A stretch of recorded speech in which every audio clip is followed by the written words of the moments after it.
정성산 TV를 애청해주고 계시는 대한민국 국민 여러분, 해외 동포 여러분, 탈북민 여러분들과 해외에 계시는 북한 동포 여러분 안녕하십니까? 이번 시간에는 CBS 김규환 실장의 충격 폭로, 한동훈 난리가 났으며 윤석열 대통령 대경로, 한동훈 충격 배신 터졌다라는 소식을 전달해 드리도록 하겠습니다. 지금 계속해서 한동훈과 관련된 새로운 소식들이, 충격적인 소식들이 터지는 그 이유가 무엇이겠습니까? 정성산TV 좋아요, 구독, 알림은 큰 힘이 되겠습니다. 자, 김규환 CBS 논설실장이 한동훈을 발칵 뒤집어 엎었습니다. 김규환, 입술을 한 충격적인 소식을 전달해 드리도록 하겠습니다. 그 내용을 고민 끝에 제가 정리해서 전해 드리려고 합니다. 김건희 여사 문자 내용이 사실은 굉장히 긴데 제가 꼭 핵심 내용만 앞 뒤를 편집해서 붙여서 제가 보여드리겠습니다. 그 화면을 띄워 주시죠. 내용은 이렇습니다. 이때가 언제냐 하면 올해 1월입니다. 1월 김건희 여사 디얼백 문제로 당정 간의 갈등이 굉장히 심하던 시절이었습니다. 그 내용이 뭐냐 하면 김건희 여사가 한동훈 위원장님, 최근 저의 문제로 물의를 일으켜 부담을 드려 송구합니다. 몇 번이나 국민들께 사과를 하려고 했지만 대통령 후보 시절 사과를 했다가 오히려 지지율이 떨어진 기억이 있어 망설였습니다. 그럼에도 불구하고 꼭 국민의힘 당에서 필요하다면 대국민 사과를 포함해 어떤 처분도 받아들이겠습니다. 사과를 하라면 하고 더한 것도 요청하시면 따르겠습니다. 한동훈 위원장님의 뜻대로 따르겠으니 검토해 주시기 바랍니다. 라는 내용이에요. 사실은 문자 내용이 좀 되게 긴데 제가 사적인 부분도 있고 부적절한 내용도 좀 있어서 핵심 내용만 제가 정리해서 분석한 것이라는 걸 말씀드리겠습니다. 자, 그런데 문제는 문자 내용에 문제가 없죠. 두 분이 형수님이라고 부를 정도로 한동훈과 김건희 여사 가까운 분이니까 이런 문자를 주고받을 수 있고, 그 이전에는 더 많은 문자와 대화를 주고받은 관계니까요. 그런데 문제는 김건희 여사가 보낸 이 문자를 한동훈 위원장이 이 문자를 우리 흔한 말로 일씹이라 하죠. 읽고 씹었다는 겁니다. 일체의 답변을 한동훈이 안 했다는 거예요. 조금 더 저렴한 용어로 쌩깠다라는 거죠. 그래서 김건희 여사의 입장에서 굉장히 모욕을 느꼈다라고 이렇게 얘기를 들었어요. 그러니까 문자 내용을 보시면 아시겠지만 굉장히 김건희 여사가 정중하고, 또 어떻게 생각하면 좀 약간 디얼백 문제로 논란이 있을 때 굉장히 굴욕적으로 저 자세로 문자를 정중하게 김건희 여사가 보냈는데, 한동훈 위원장이 그 당시 비대위원장이 어찌된 일인지 읽고 나서 일체의 답변도 응답도 없었다는 겁니다. 그래서 이 문자를 보낸 시점이 되게 중요한데, 한동훈 비대위원장이 지난해 12월 26일 비대위원장에 취임했잖아요. 그리고 나서 디얼백 문제가 한창 시끄러웠어요. 그때 1월 8일 날 김경률 비대위원장이 김건희 리스크 6글자, 아무도 말 못하는 상황이다 라고 얘기했죠. 그리고 나서 1월 17일 날 마리 앙뚜아네트 발언이 있었잖아요. 그리고 나서 1월 21일 날 121 사태라고 그러잖아요. 이관섭 비서실장하고 한동훈 비대위원장하고 윤재혁 대표가 만난 자리에서 한동훈 비대위원장이 사퇴하라고 했잖아요. 그 문자를 보낸 시점이 18일에서 21일 사이입니다. 김건희 여사가 총 5번의 문자를 보냈습니다. 이 사실 문자 내용은 박성태 실장님도 조금 얘기를 들으셨다고 방금 얘기해 주셨는데, 방송 전에 대통령실의 참모, 비서관 이상의 일부는 이미 알고 알려졌던 내용들입니다. 내용이 이렇게 구체적으로 워딩이 정확하게 알려진 것은 아니지만 저는 문자 그대로 편집해서 갖고 온 거고, 그 내용은 그렇게 비밀스러운 내용은 아니었습니다. 김건희 여사가 한동훈 비대위원장한테 이렇게 정중하게 대국민 사과의 자리를 만들어 달라고 했는데 한동훈 비대위원장이 일체, 그러니까 무시를 당했다고 김건희 여사님이 느끼는 거죠. 그런데 문제는 윤석열 대통령이 이 문자를 몰랐다는 거예요. 처음에 보낸 사실을 몰랐어요. 여사님이 그냥 임의로 개인적으로 친하니까 문자를 보냈는데 대통령께서 뒤늦게 이걸 아신 거예요. 일십했다는 것도 아신 거죠. 그러면서 굉장히 이 지점에서 굉장히 윤석열 대통령께서 대격려를 하셨습니다. 그래서 1.21 사태로 이어졌습니다. 한동훈 비대위원장의 사퇴를 요구하는 사태가 이어졌다라고 보는 시각들이 많습니다. 한동훈 비대위원장이 왜 그랬을까 궁금하잖아요. 저는 두 가지라고 보여요. 이거는 어디까지나 제 취재 반, 추정이 반 섞였다는 걸 말씀드립니다. 부담감을 느꼈을 수도 있어요.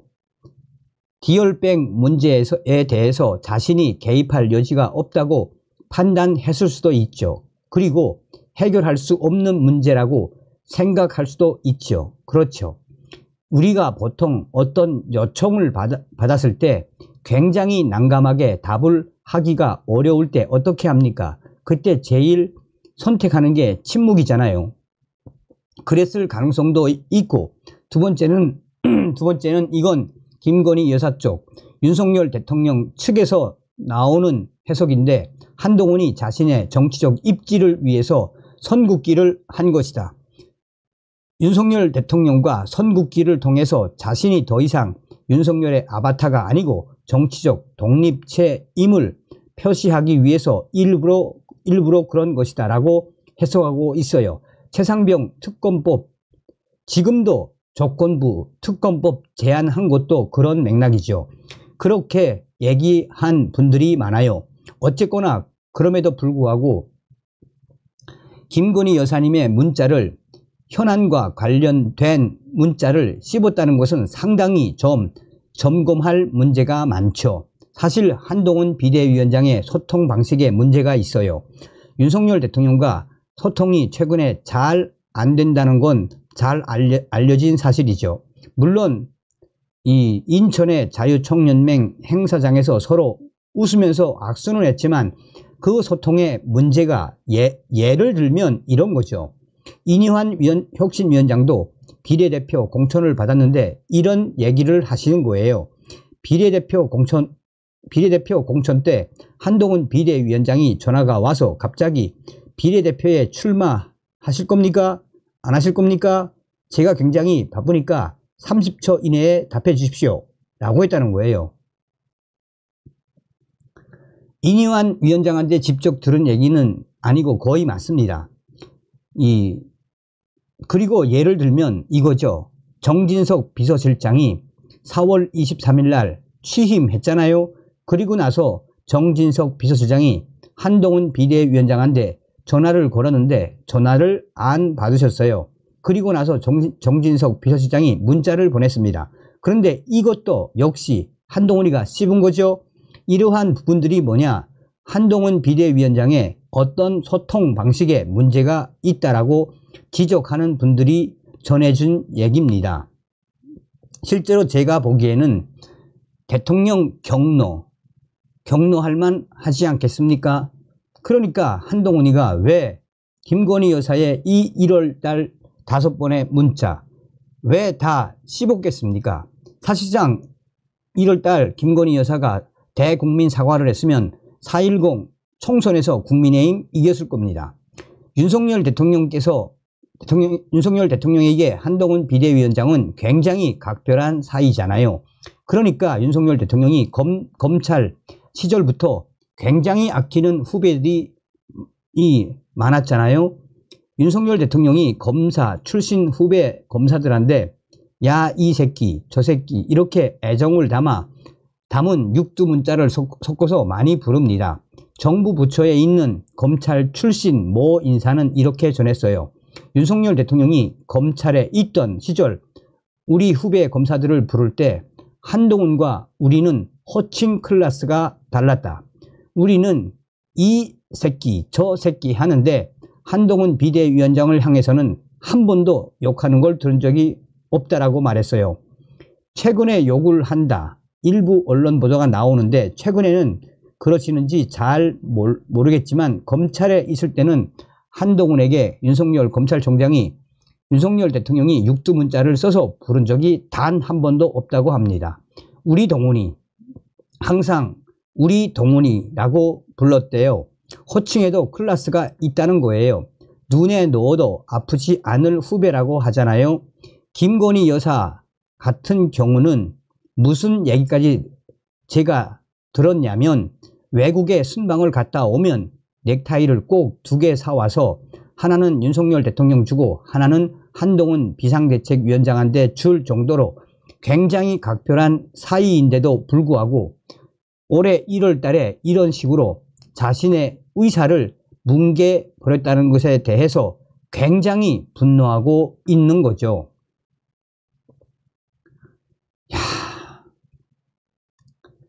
윤석열 대통령과 김건희 여사가 한동훈 비대위원장과 굉장히 가깝잖아요.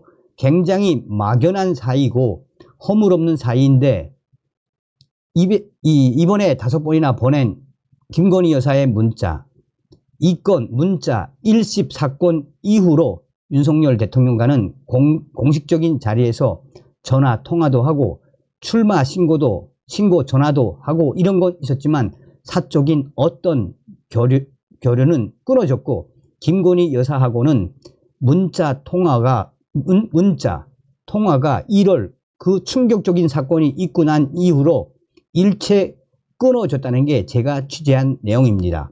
최근에 와서 다시 복원했는지는 모르겠지만 적어도 전당대회 이전까지는 1월 사이에 한 번도 연락한 게 없다고 제가 거듭 확인을 받았습니다. 여러분 지금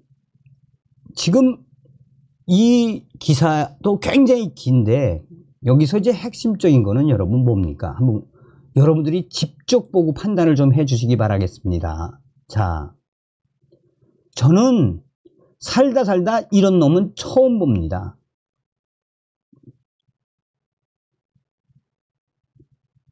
살다. 자, 보세요, 여러분. 김규환, 한동훈 디얼백 사과하겠다. 김건희 문자 1심. 윤석열 대통령 대경로했다라는 게 이게 이제 굉장히 긴 기사입니다. 저렇게까지 김건희 여사가 1월 달에 사과를 하고, 또 5번이나 보낸 거 아닙니까? 근데 한동훈이가 막았다는 거 아닙니까? 누구랑? 김경률이랑. 왜? 국민의힘 이 당 뺏기 위해서. 그러니까 윤석열 대통령 이후에는 무조건 탄핵으로 가니 김건희 여사 지금 사과를 하면은 국민의힘에게 유리한 거 아닙니까? 그래서 지금 이 소식이 나온 이후에 지금 국민의힘 원내 당협위원장들, 특히나 이번에 낙선이 된 국민의힘 당협위원장들 좀 난리가 났죠. 이런 충격적인 배신, 그 본질이 무엇이겠습니까? 한동훈의 이 충격 배신 핵심이 무엇입니까? 이 자는 처음부터 4.10 총선거 승리가 목표가 아니라 이 자기 대선을 위해서 국민의힘 김경률 같은 자들, 함은경 같은 자들과 국민의힘 먹으려고 했던 거 아닙니까? 다음 시간에 뵙겠습니다. 멸공.